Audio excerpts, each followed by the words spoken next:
Harsh words for Odinga, self-proclaimed five-star general Miguna speaks to the Inner View.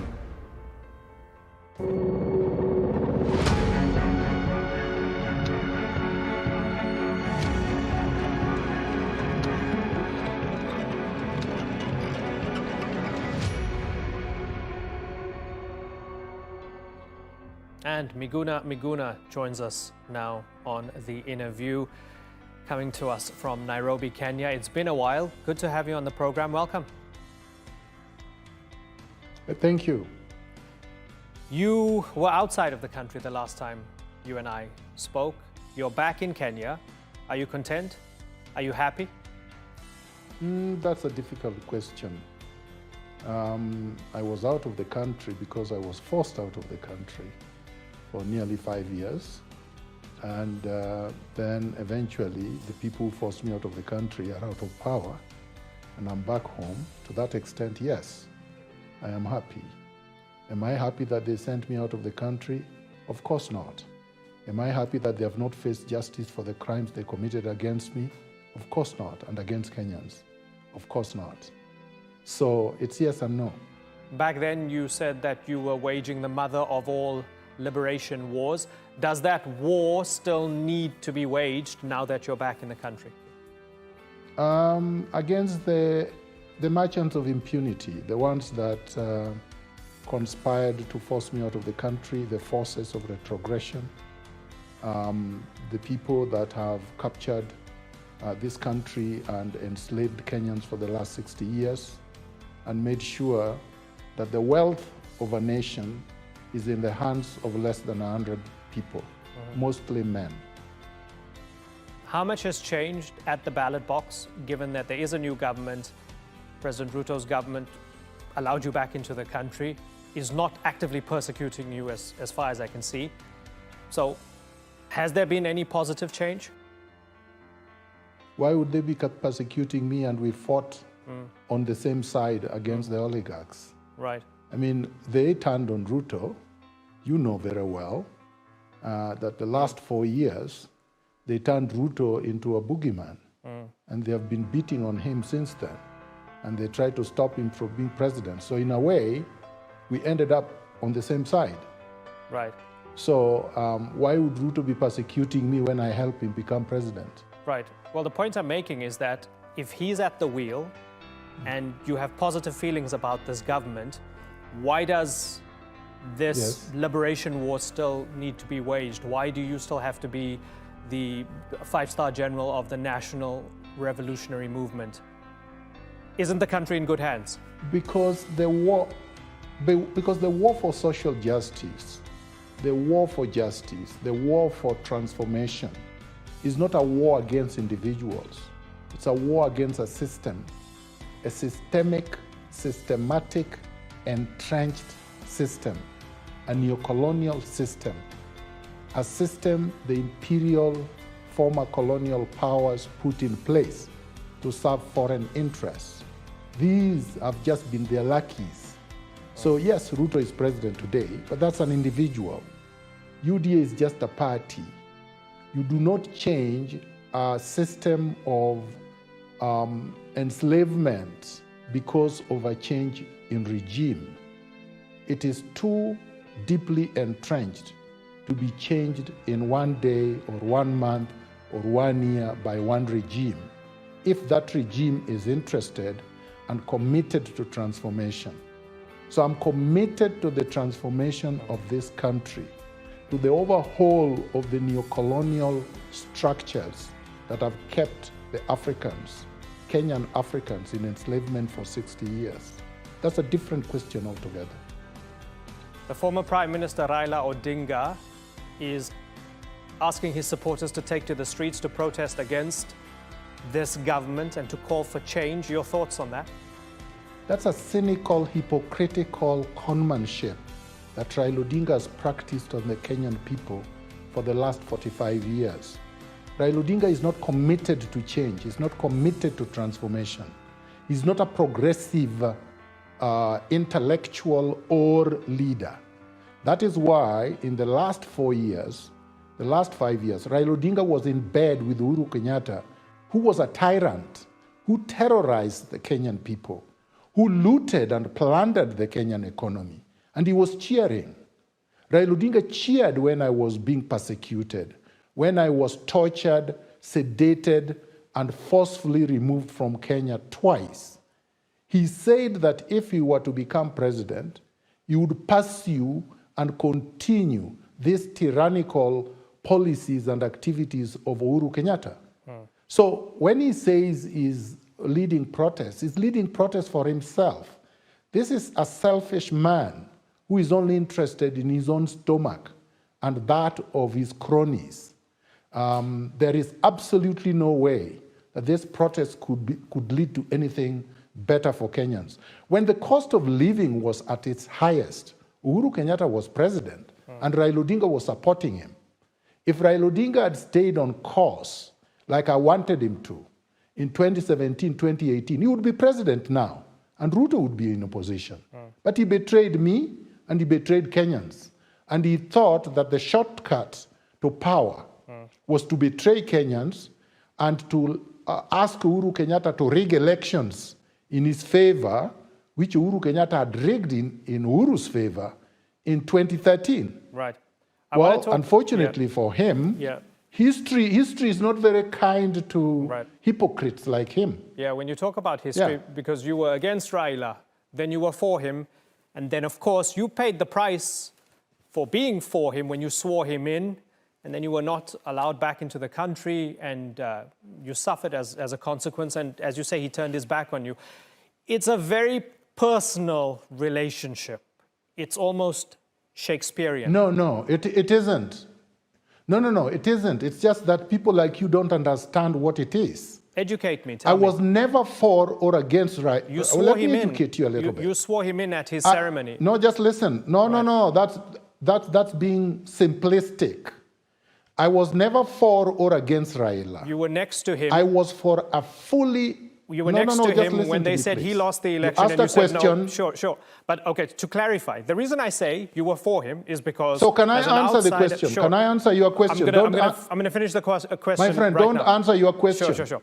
Okay, so to clarify the question and then to give you the opportunity, right?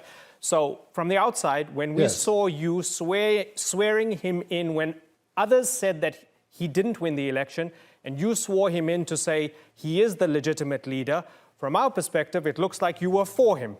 And then you had a falling out, and as you say, you felt betrayed. Continue.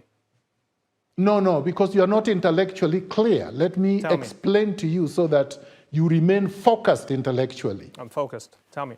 Raila Odinga and I met in the battlefield for democracy for this country, when this country was a one-party dictatorship. Raila was older than me, I was a teenager. But we believed in the same vision, the same end game. Total democracy, rule of law, respect for human rights, and constitutionalism. Then Raila Odinga was with me in 2007 when elections were rigged against him. I became his advisor. We led the struggle for the enactment of a new constitution. Then Raila joined the government as a prime minister. Then he became corrupt, and we disagreed because he was corrupt, and I was not. So it is not me who left Raila Odinga. Raila Odinga left me in the struggle, became corrupt when he became prime minister, and I told him not to. Had he listened to me, he would be president today. Then in 2017, they rigged Raila Odinga out. I was in that election as a gubernatorial candidate. I didn't like what happened, and I joined him again in the struggle for electoral justice. Raila abandoned me again and went and joined the people that rigged him out. I remained resistant against those people. So who betrayed who? He betrayed me, because had he remained with me, he would be president today. But no, Raila Odinga is a coward. He did not stay the course. He was too cowardly, went and knelt down before the same person who had taken power from him illegitimately and started cheering him. And then what happened? He said, no, all I want is the state, the deep state, to help me steal like they stole. And I told him that's not the way to power. The way to power is through the ballot. The person who gets the majority votes wins. And so Raila lost. He lost because he's a coward. He lost because he betrayed me and others. So I never left him. I am the only one who has remained exactly where I was in 1987. I have never changed. My views on democracy have not changed. My views about the rule of law have not changed. My views about constitutionalism has not changed. But Raila has been back and forth. He even joined KANU and became Secretary General of KANU. We were all fighting against KANU. He joined Kibaki. Then he's joined everybody because all he wants is money. He wants money and comfort for himself and his family. And that's not my ambition. At the beginning, you called him a con man. Do you feel that during that process, he conned you? He was a con man who had won an election. So I swore in a con man who had won an election because I believed that if Kenyans decide to elect a con man, who am I to decide against that? So if today a thief is elected popularly to be president, I will support that thief to be president because that's what the Kenyans have elected. But that doesn't mean I support conmanship or thievery for that matter. So yes, he conned me, he conned Kenyans, but in 2017 and 2007, he actually won an election. And that's why I supported him. I've not changed my mind about that. I'm very clear that Raila won those elections. And that's why I supported him, because I would support the person who wins an election.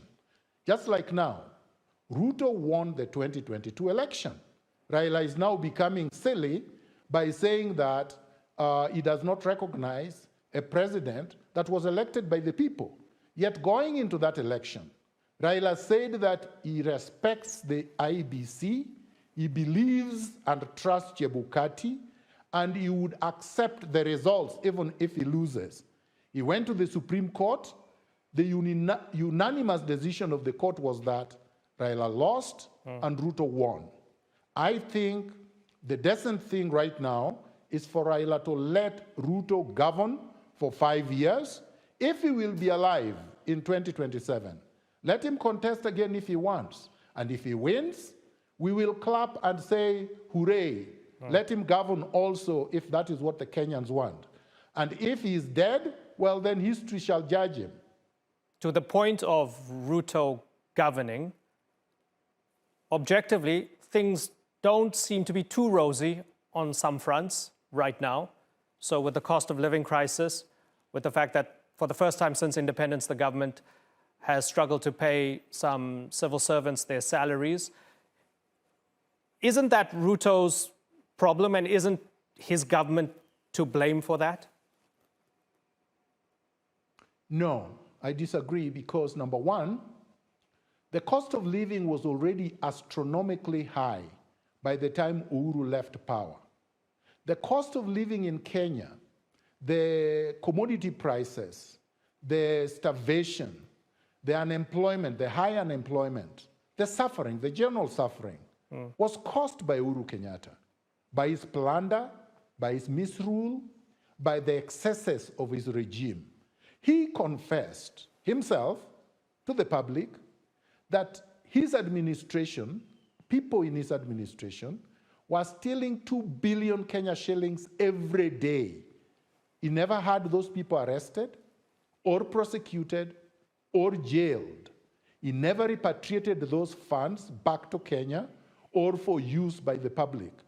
The Pandora Papers, which was an investigative report by investigative journalists consortium globally, produced a report that Uhuru Kenyatta and his family have looted and stashed trillions of Kenya shillings abroad in offshore accounts.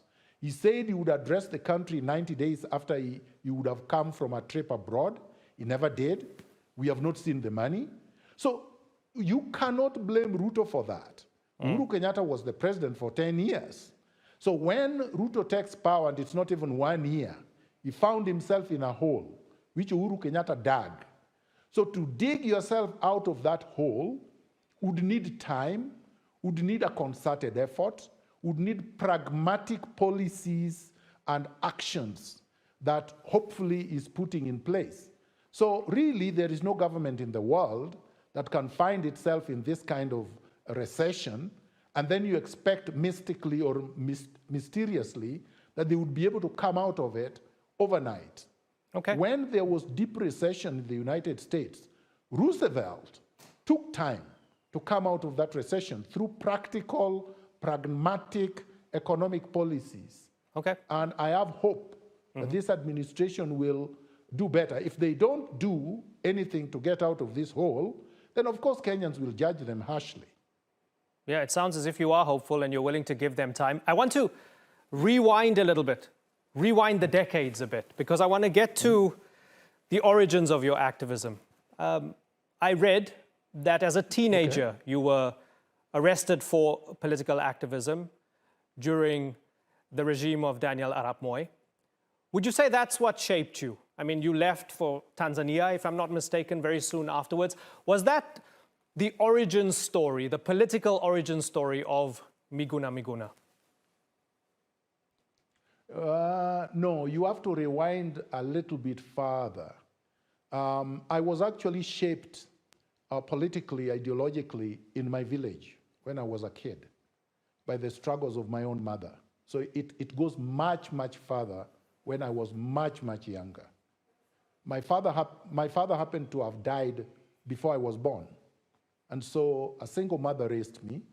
We were 7 kids, and she struggled, and I saw poverty all around me. That is when my political ideology and philosophy crystallized.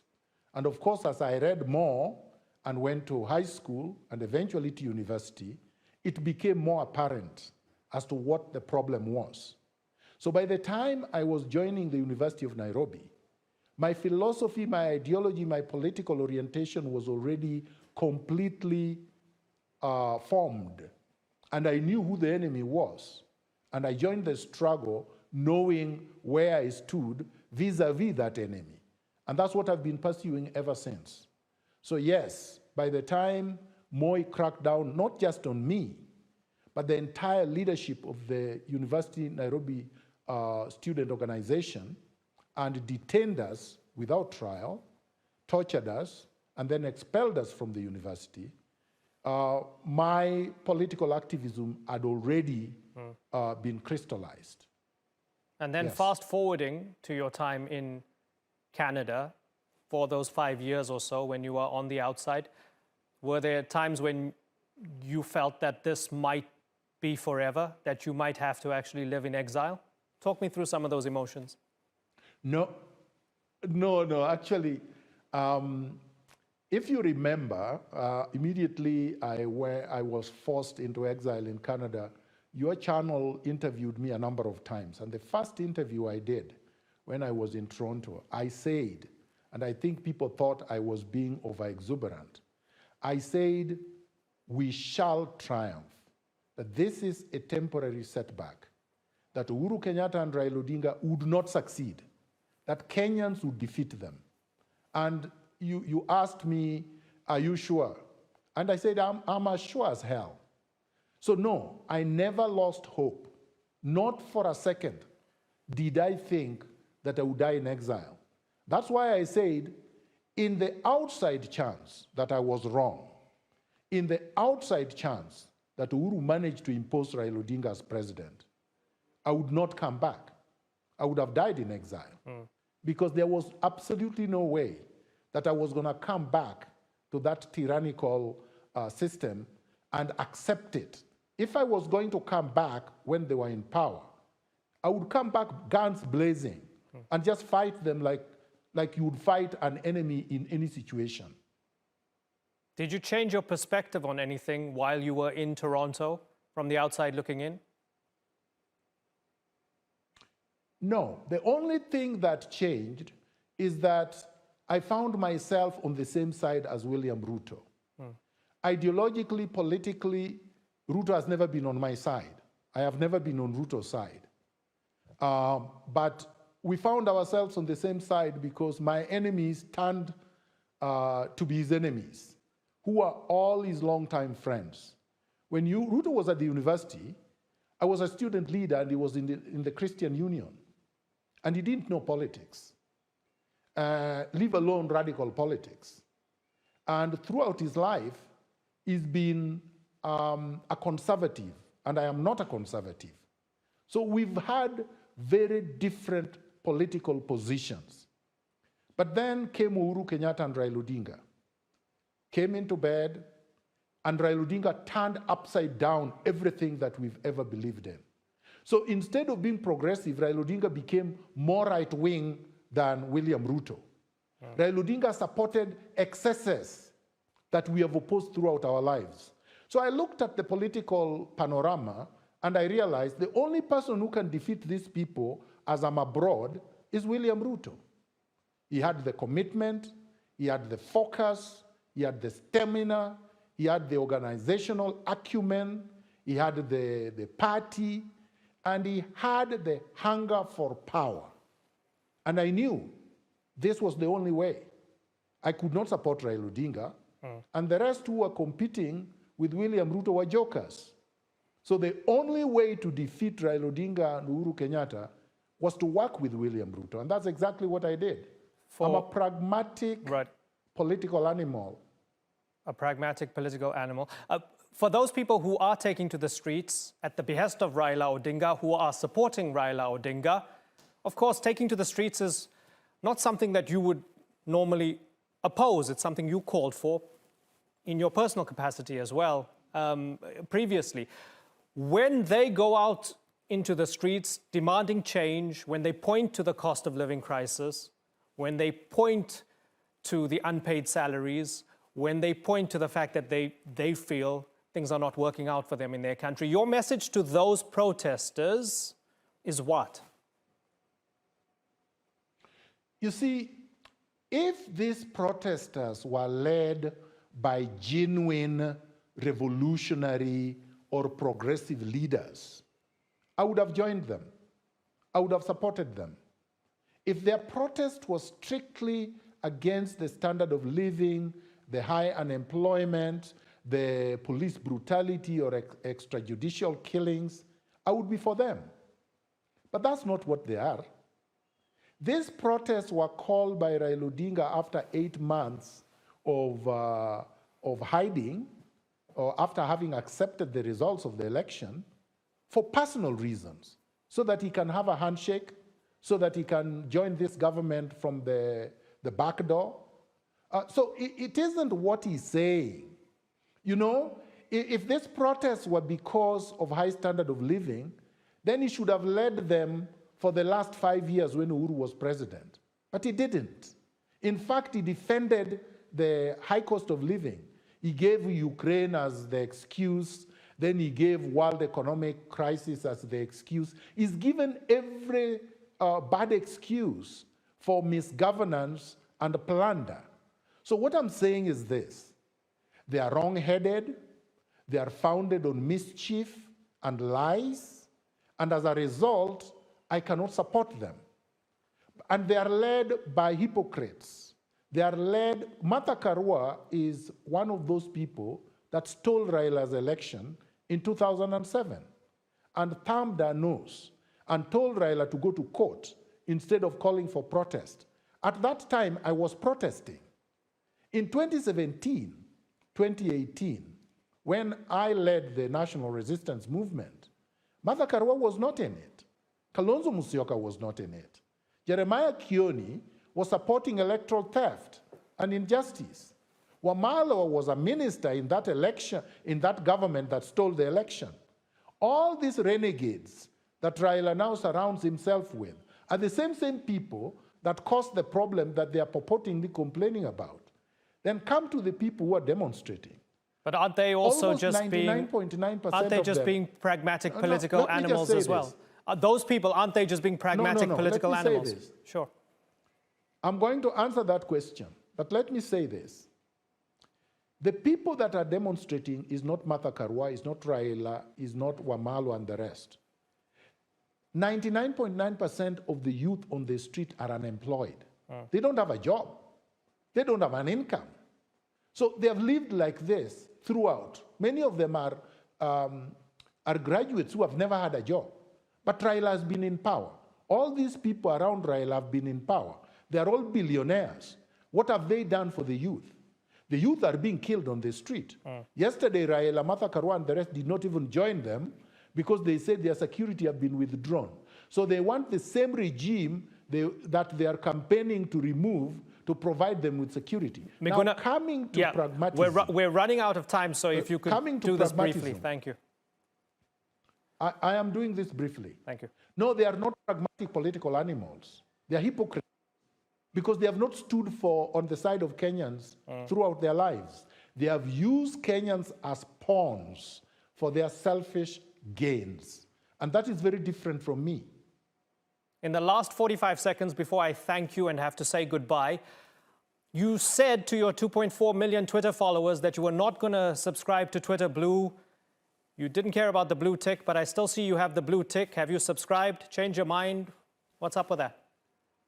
No, I didn't subscribe. Like your former host, Mehdi, Musk gave me the blue tick by himself. So I never paid anything.